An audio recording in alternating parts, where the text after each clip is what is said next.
Magandang buhay, DevCom! Ano nga ba ang mga must-have, essential tools or equipment ng isang development communicator?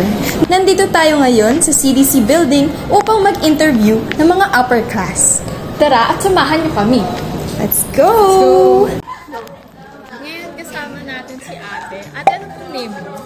Lali po. Anong batch or anong year ka na ba? Batch 2022. Wow! Ano po yung makukonsider yung must-have ng isang development communicator? For me, I think ang must-have ng isang development communicator or DevCom student ay cellphone. Dahil sa cellphone or smartphone rather, ay parang kasing, na siya, sama-sama na yung mga pwede nating gamitin. If ever, kailangan natin mag-take ng notes. So, pwede tayo mag-notes sa cellphone. Pag magkukuha ng photos, images, cellphone, nandiyan. Tapos, kapag ito, ginagawa natin, may recordings, and video, cellphone din yung ginagamit natin. And also, for communication.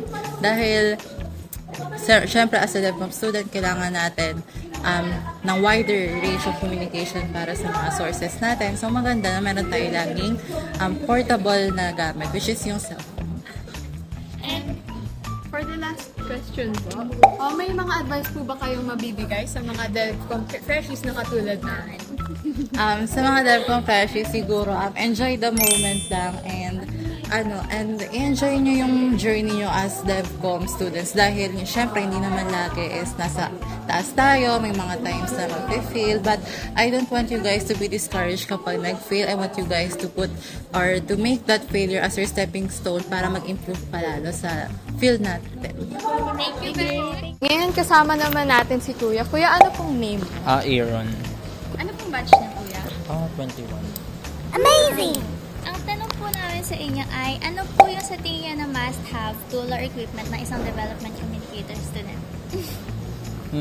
For me, I think, paper, tapos pencil. Tama, paper saka pencil, somehow. Kasi, di ba, more on DevCom, more on interviews and other stuff. So, I think, yun, kailangan mo i-list down all the notes na maririnig mo dun sa constituent or stakeholders na maririnig natin. Tapos, siguro laptop din. Ayun, kasi dun tayo mag-edit ng files and raw. Dun natin titignan kung paano natin gagawin yung mga things na dapat natin i-attach dun sa file. Ayun. And for the last po, may mga advice po ba kayong mabibigay for us DevCom freshies po? Cheap. Charot lang. Tawag dito, aralin nyo talaga yung DevCom 11, saka DevCom 10, saka sila yung fundamental. Sa higher courses, magagamit nyo sila.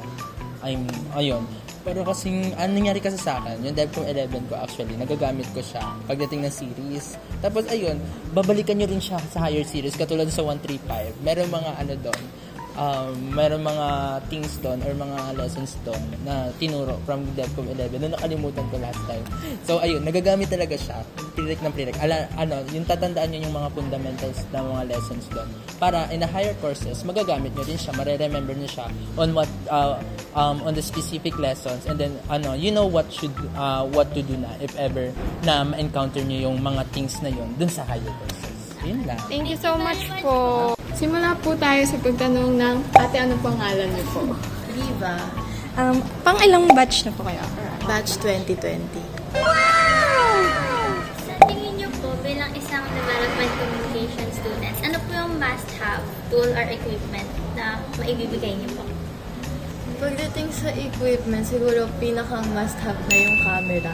Siguro kahit camera ng phone, if wala yung pang-professional camera talaga kasi marami tayong kinakapture sa mga data gathering, ganon. Pero kapag tool naman and i-differentiate ko siya sa equipment, siguro if walang iPad para sa dapat lagi kayong may paper and pen.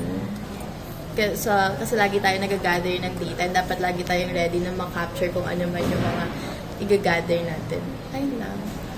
And thank you very much po. And for the last question po, ano po maipapayo niyo sa lower batch po na freshie katulad po namin? Sa anong aspect ba in general? As a DevCom student po.